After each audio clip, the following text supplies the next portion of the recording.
लोग, मजे में ना? आप सब लोग का स्वागत आहे तुमच्या आवडत्या कार्यक्रमात, जिकडे टेन्शन संपतं आणि धमाल होते सुरू. तो तुमचा आवडता कार्यक्रम म्हणजेच फू पाई फू. म्हणून तो सर्किट मला बोलला ना, इकडे एक मस्त मेडिकल कॉलेज आहे भाई. म्हणलं कसलं यार, जिकडे लाफ्टर थेरपी दिली जाते. बोला मस्त यार, जिकडे 10 जोडे येतात आणि तुम्हाला कॉमेडीचा डोस पाजतात. बोला हे भी मस्त यार. म्हटलं आपण पण या मेडिकल कॉलेज मध्ये एंटर व्हायला पाहिजे यार. सो मामू, टेंशन नहीं लेने का, रिमोट को हाथ नहीं लगाने का और विनम्रता से ये प्रोग्राम एंजॉय करने का, ज्याचं नाव आहे फू बाय फू. तर स्वागत करूयात आपल्या लाफ्टर कॉलेजच्या परीक्षकांचं, स्वप्नील जोशी यांचं. आणि बोले तो मैं जिनको प्यार से चिंकी जी बुलाता हूँ, अशा आपल्या चिंकीची निर्मितीचे सावंत यांचं. आताच मी सगळ्यांच्या नाड्या चेक करून आलोय. सगळ्यांचा टोन वाढलाय हो, कारण उद्याच्या एपिसोड मध्ये असणार आहे या कार्यक्रमाचं पहिलं एलिमिनेशन. थोडंसं टेन्शन त्यांना, पण तुम्ही टेन्शन घ्यायचं नाही, तुम्ही एन्जॉय करायचा हा आपला कार्यक्रम. तर बघूयात काय काय धमाल येते आजच्या एपिसोडला.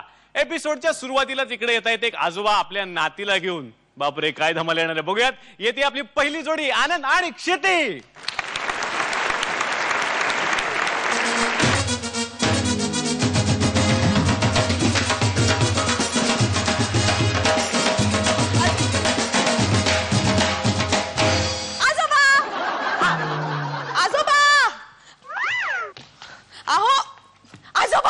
अरे बापरे, हे कपडे कुठले हलताय तिथे वेगळे? काय काय हा काय काय इथे काय करतेस? हा 10वीचं वर्ष आहे तुझं, 10वीत बसलीस तू 10व्यांदा. आजोबा, मला तुम्हाला काहीतरी सांगायचंय म्हणून मी नुसती तोंड हलवू नकोस, आवाजही काढ. बोल काय ते. आजोबा, हे लावा हो तुम्ही. हा बोला बोला, काय म्हणायचंय? मला तुम्हाला काहीतरी सांगायचंय. बोला पटापटा. पण माझा धीर होत नाहीये, म्हणजे मला कसं तरीच होतंय. काय होतंय? छातीत धडधडतंय. अरे बापरे, जाती काय या वयात? अरे अहो शेजारी, अहो पाजारी. काय काय काय बाळा, काय सांगायचंय? बोल. मी लग्न ठरवलंय. कोणाचं? स्वतःच. म्हणजे तुझा बाप गेला तेव्हापासून अंगावरच्या फोडांसारखं, तळहातावरच्या फोडासारखं वाढवलं तुला. फुलासारखी जपली तुला. आजोबा, आणि तोंडासमोरून निघून कुठे गेली? इथे काय करतेस का? इकडे इकडे, तुला सांगतो बरोबर. इकडे. तुम्ही मारणार नाही ना मला? नाही मारणार नाही, म्हणजे खरं तर माझी खूप इच्छा आहे, इच्छा, पण मूड नाही आता मारण्याचा. बोला बोला, कोण कोण कोणाचं लग्न ठरवलंस? काय करतो हा मुलगा? प्रेम करतो. अच्छा, फ्रेम्स करतो का? फ्रेम्स करतो म्हणजे कसं काय करतो बरं? अहो आजोबा, प्रेम प्रेम, लव, प्यार. अच्छा, फक्त एवढंच करतो. पण पोटा पाण्याचं काय त्याच्या? शी, कोठा साफाचं काय मला नाही माहिती. कोठ्याशी माझा काय संबंध आहे? कोठे बिठे मला सांगू नको. लक्षात ठेव, लहानपणी कोठ्यावर गेल काय कोण माहित? तू हलू नकोस ग बाई, एका ठिकाणी उभी राहा. सांग सांग, घरी कोण कोण असतं त्याच्या? बायको असते. अच्छा, त्याच्या वडिलांची बायको का? त्याची बायको असते. अगं लग्न झालेल्या माणसाशी लग्न ठरवलंस तू, लाज नाही वाटत तुला? पण तो मला वेगळं ठेवणार आहे. ठेवणारचा काय अर्थ? अहो म्हणजे लग्न करून मग वेगळं ठेवणार आहे. या दोन वेगवेगळ्या गोष्टी आहेत बाळा. हे बघ, एक तर लग्न करतात किंवा मग ठेवतात, हे लक्षात ठेवायचं. त्याचं नाव ना आजोबा प्रभाकर चिमटे. चिमटे? चिमटे हा स्वतः चिमटे मला भेटायला का नाही आला? अहो त्याच्या मुलाची परीक्षा आहे, MBA ची फायनल एक्झाम. अरे देवा, MBA त्याचा मुलगा आहे, अशा माणसाशी लग्न ठरवलं. त्यापेक्षा त्या MBA वाल्या मुलाशी का नाही ठरवलं? नाही, त्याची आवड वेगळी आहे. म्हणजे त्याचं लग्न ठरलंय. कोणाशी? श्रीकांत पाटीलशी. एक काम कर, त्याला उद्या भेटायला घेऊन ये इथे. अहो उद्या त्याला नाही जमणार हो, त्याला हजर व्हायचं असतं. हजर? हो, म्हणजे काय आहे, जेलमधनं महिन्याभरासाठीच सुटलाय तो. एक काम कर, हे बघ, एक काम कर, आपल्याकडे ही जी डायरी आहे ना माझी मागे, त्यात सगळ्या नातेवाईकांचे नंबर आहेत. त्यांना कळव म्हणा 10 मिनिटात पोहोचा. जाईनच मी आता 10 मिनिटात. आजोबा असं काय करता? अगं जेलमध्ये कैदाशीनी, अगं कैद्याशी लग्न ठरवलं. ऍक्च्युली काय त्याला ना व्यवहार ज्ञान नाहीये हो, हो. म्हणून त्याला बॉबीनी फसवलंय.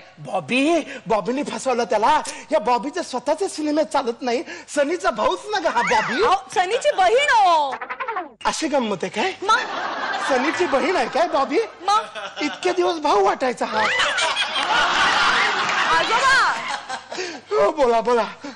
हे बघ, हा? कधी सुटणार आहेत मालक कारागृहातून? नाही, त्याला आता सोडतील, लवकरच सोडतील. का बरं लवकर का सोडतील? आजारी लोकांना सवलती असतात ना. काय नेमका आधार झालाय काय? आधार नेमका अहो ऍक्च्युली काय आहे की तो तुम्हाला भेटायला येईल ना उद्या, तेव्हा तुम्ही डिटेल विचारा, कारण तो अँब्युलन्सनी येणार आहे. पण बाकीचं अँब्युलन्सनी भेटायला जातं का कोणी? एक काम कर, त्याला म्हणावा मोठीशी अँब्युलन्स घेऊन ये. जाताना त्याच्या बरोबर जाईन वा वा वा वा वा वा करा. असं काय? डॉक्टरांनी सांगितलं एक्झर्शन करायचं नाही. आता लग्न करतोय ना, एक्झर्शन न करता कसं जमणार ते सगळं? हा? म्हणजे काय झालंय की त्याची प्रतिकार शक्ती कमी झालीये. का बरं का?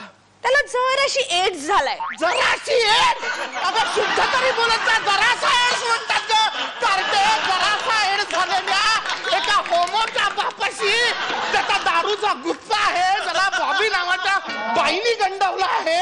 अशा अशा आजारी माणसाशी लग्न करणार आहेस तू? वाईट वाईट. यापेक्षा माझ्या आयुष्यात काही वाईट घडलेलं नाहीये. वाईट रे. आजोबा आजोबा तुम्हाला मी काय काय मला काय विकून आलीस की काय? कुठे बाजाराच्या बाजाराच्या बाजाराच्या भावात कारटे कारटे. अरे बापरे, 4-5 दिवस किडनी लागत नाही हाताला. विकलीस की काय? आजोबा नाही हो.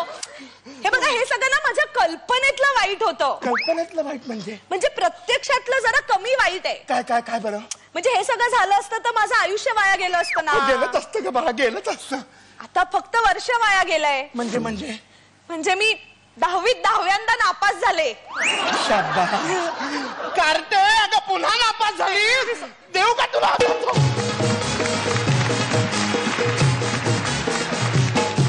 आता तब्येत बरी आहे ना तुमची? उत्तम आहे. नाही, मी लगेच तिकडून धावत येणारच होतो, पण म्हणलं मध्ये परफॉर्मन्स मध्ये नको यायला, नाही का? बघूयात आता तुमच्या या खोडकर मुलीचा परफॉर्मन्स कसा आवडलाय आपल्या जजेसना. स्वप्नील सर, कसा वाटला हा परफॉर्मन्स? आनंद, क्षिती, क्या बात है, फॅन्टॅस्टिक. ज्या क्षणी तुम्ही परफॉर्मन्स सुरू केला त्या क्षणापासून तुम्ही जी एक एनर्जी मेंटेन करून ठेवली होती ना दोघांनी त्या परफॉर्मन्स मध्ये, ती वाखाणण्यासारखी. It started on a very good note. तो वरती जात होता कुठेतरी एक 30 सेकंदासाठी ऍक्ट हातातनं गेला की काय असं वाटेपर्यंत तुम्ही तो परत हातात घेतला. बारिंग दॅट वन थॉट, मला असं वाटतं it's a fantastic effort. Great job. क्या बात. खूपच छान, खूपच छान. मला वाटतं आनंद असा या गेटअप मध्ये कट्ट्यावर उभा राहिलास तर सगळ्या मुली येऊन पप्पी देतील तुला. छोट्या छोट्या म्हणते मी. अरे काय, मला असं वाटलं बघताना की नुसतं स्टँडअप कॉमेडी एक काहीतरी आपण करतोय हसवण्यासाठी असं नव्हतं. त्यात ते जे तू म्हाताऱ्याचं सगळं बेरिंग होतं, तुझं बोलणं होतं, ते अगदी टिपिकल म्हातारा होता. आणि मला वाटतं क्षिती तू 2020ची तरुणी उभी केली आहेस की काय होणार आहे ते आम्हाला कळतंय. क्या बात आहे. खूप चांगल्या कमेंट्स. आता बघूया तुम्हाला गुण किती मिळालेत. निर्मिती ताई, किती गुण? या परफॉर्मन्स साठी माझ्याकडून 9 गुण. क्या बात आहे, क्या बात आहे. आणि आता जाणून घेऊयात स्वप्नील सरांकडून गुण. निर्मितीताई, काय वाटतं तुला? मला असं वाटतं की मी माझे मार्क न सांगावेत या आठवड्यापासून. बरोबर. हा, पटतं तुला? हो. ठीक आहे, मग आपण माझे मार्क गुलदस्त्यात ठेवू आणि उद्याच्या एपिसोड नंतर ते रिव्हील करू. म्हणजे शेवटपर्यंत ती अँझायटी मेंटेन राहील की कोणाला कमी आहेत, कोणाला जास्त आहेत, काय होईल काय नाही. या everybody agrees? Then let's do that. क्या बात आहे. म्हणजे स्वप्नील सरांचे गुण राहणार आहेत गुलदस्त्यात आणि ते करणार आहेत आपल्याला उद्याच्या एपिसोडच्या शेवटी. चला, तुम्हाला सगळ्या पुढच्या परफॉर्मन्सेससाठी खूप खूप शुभेच्छा. Thank you very much.